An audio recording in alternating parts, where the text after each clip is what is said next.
नमस्कार, मी प्रीती। आज बनवणार आहोत आपण वाटाण्याचे कटलेट। वाटाणा, हिरवी मिरची, लसूण, कोथिंबीर, चवीनुसार मीठ, जिरं, हळद, ओवा, तीळ आणि बेसन। आपण वाटाणे फ्राय करून घेणार आहोत थोडंसं तेल टाकून फ्राय करून घेऊयात, जेणेकरून वाटाण्यामधलं पाणी निघून जाईल आणि वाटाण्याचे कटलेट व्यवस्थित बनण्यास मदत होणार। तर आपण ते एका बॉइलमध्ये काढून घेणार आहोत। त्यानंतर आपण त्याच्यामध्ये घालणार आहोत मिरची मधून कट करून घ्यायची, जेणेकरून ती आपल्या अंगावर उडणार नाही। हे बघा, अशी तिचं पोट फाडून घ्यायचं आहे।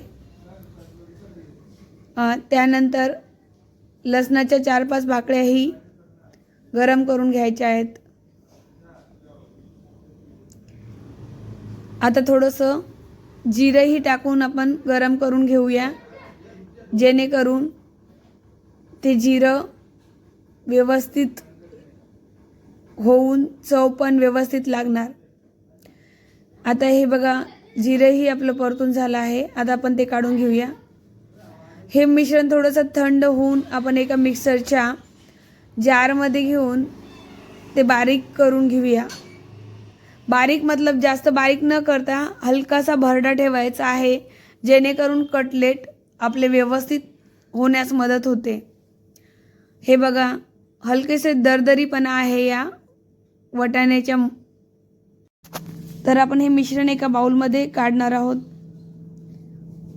राहिलेलं तेही आपण दुसऱ्या वेळेस मिक्सरला फिरून घेणार आहोत। हे बघा, आता मिक्सरला ते पहिले जसं बारीक केलं तसंच हेही बारीक करून घेणार आहोत। आता त्यामध्ये चवीनुसार मीठ, हळद,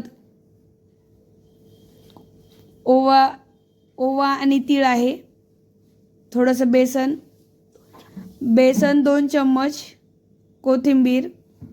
आता आपण हे मिश्रण एकजीव करून घेणार आहोत। हे मिश्रण आपण हातावर घेऊन त्याला थोडंसं पाणी लावून गोल आकार बनवून त्याचे आपण कटलेट बनवून घेणार आहोत। आता हे बघा, मिश्रण तयार। आता याचे हातावर आपण गोल या आकारामध्ये कटलेट बनवून ते शॅलो फ्राय किंवा आपण डीप फ्राय पण करू शकतो। आज मी इथे डीप फ्राय करणार आहे। हे बघा, त्याला व्यवस्थित आपण आकार देणार, जेणेकरून कटलेट व्यवस्थित होतात आणि कुरकुरीतपणा त्यामध्ये राहतो। हे बघा, आपण आता ते डीप फ्राय करून घेणार तेलामध्ये। एक वेळेला मी 4 ह्या पद्धतीने आपण व्यवस्थित ते फ्राय करून घेणार आहोत। हे वाटाण्याचे कटलेट खाण्यास एकदम टेस्टी आणि रुचकर लागतात।